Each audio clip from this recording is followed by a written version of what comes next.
The clean sidewalks of Maple Ridge Estates shone under the morning sun as Thomas Blackwell rushed to his parked car. His thoughts were already on the board meeting that would shape his company's next quarter forecasts. At 45, Thomas had grown his investment firm through tireless effort and a sharp focus on outcomes, leaving little space for distractions or emotions. His daily schedule was tightly planned. Coffee at 6:30, emails until 7:15, then straight to the office where 12-hour days were standard. Not unusual. Thomas prized efficiency above everything, and sudden disruptions were among his biggest annoyances, which made the tiny voice calling out to him especially irritating. "Excuse me, sir." Thomas stopped at his car door, turning to spot a young girl, maybe 5 or 6 years old, standing at the edge of the next driveway. She wore a bright yellow coat over a pink dress, her dark hair tied back with a small butterfly clip, and carried her backpack nearly as big as herself.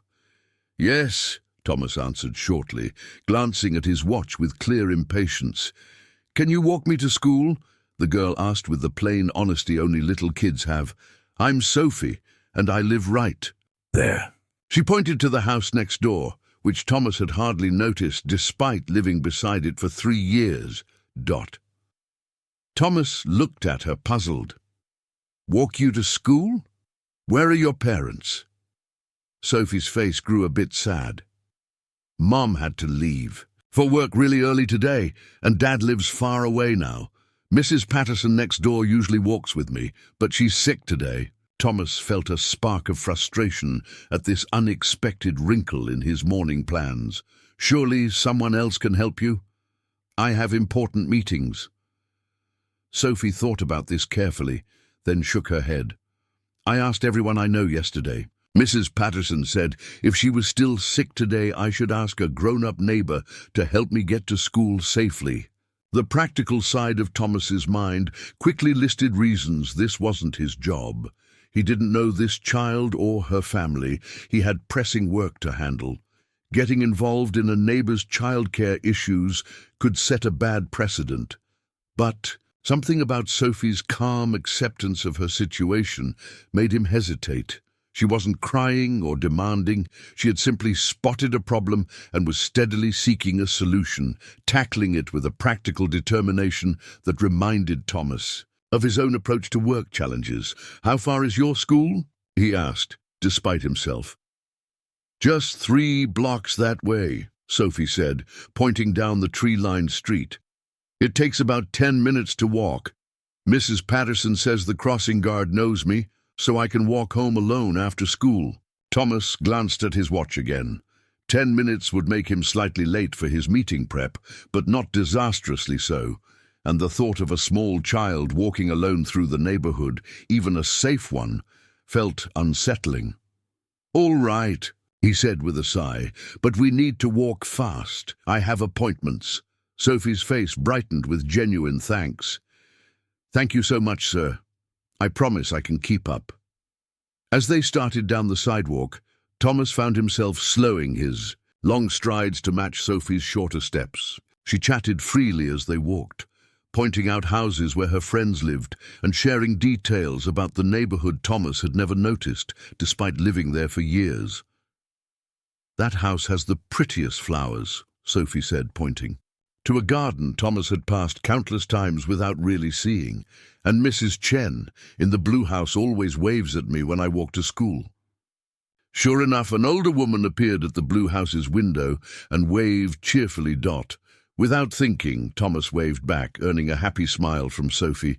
"She likes you," Sophie said with delight.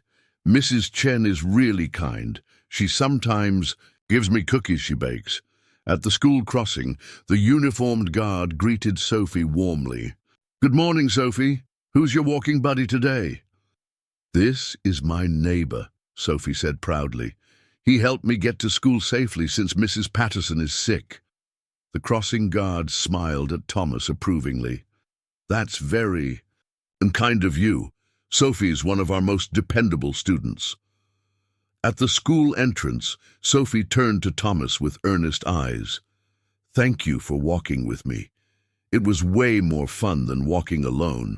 She paused, then added with the same directness she'd shown all along, "Will you walk with me tomorrow if Mrs. Patterson is still sick?" Thomas looked at this small girl, who had somehow managed to interrupt his carefully planned morning, while making it strangely more enjoyable. "We'll see," he said, which was as much commitment as his cautious nature allowed. The next morning, Thomas caught himself checking his watch at 7:15, then glancing toward the house next door with an expectation he didn't fully grasp.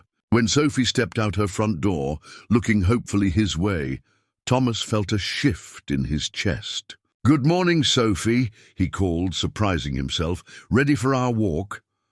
Over the next few weeks, the morning walks became a routine Thomas began to enjoy. Despite his early reluctance, Sophie's unfiltered comments about the world around them started to change how he viewed his own neighborhood and, slowly, how he approached his daily life. Sophie taught him the names of the flowers in Mrs. Chen's garden, introduced him to the retired teacher 2 streets over who always had interesting stories, and pointed out small details of community life that his usual rush to work had caused him to overlook.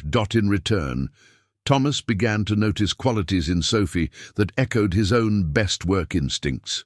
She was observant, determined, and surprisingly good at solving problems practically. When rain threatened their walk, Sophie showed up with an umbrella big enough for both. When construction blocked their usual path, she had already found another route. The change in Thomas's outlook became clear one morning when Sophie appeared at his door with tears in her eyes. "Mrs. Patterson is in the hospital," she said, softly. "Mum said she's very sick and might not walk with me anymore." Thomas knelt to Sophie's level without a second thought. "I'm sorry, Sophie.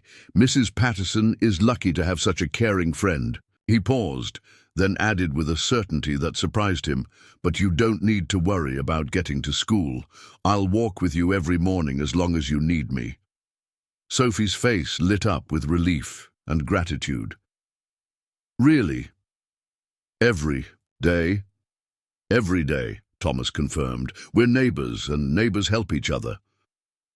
Months later, Thomas thought back on how a simple request from a 5-year-old had deeply changed his view of what made a successful life. His business was still thriving, but his walks with Sophie showed him that the most meaningful successes often had nothing to do with financial reports or investment gains. Sophie had taught him that community grows through small, steady acts of care, that slowing down to truly notice your surroundings reveals beauty and connection that haste and efficiency can't offer, and that sometimes the most important meetings in your day are the ones that involve helping someone else feel safer and happier. The grumpy CEO, who once saw neighborly interactions as an annoying distraction, had learned that the daily walk to school was the most valuable part of his day. Not because it helped his business, but because it reminded him of the simple human joy of being helpful to someone who needed him. And Sophie, who had just needed a safe way to school, had gained something far more precious. A reliable adult who learned that the best investments are often the ones we make in the people right beside us.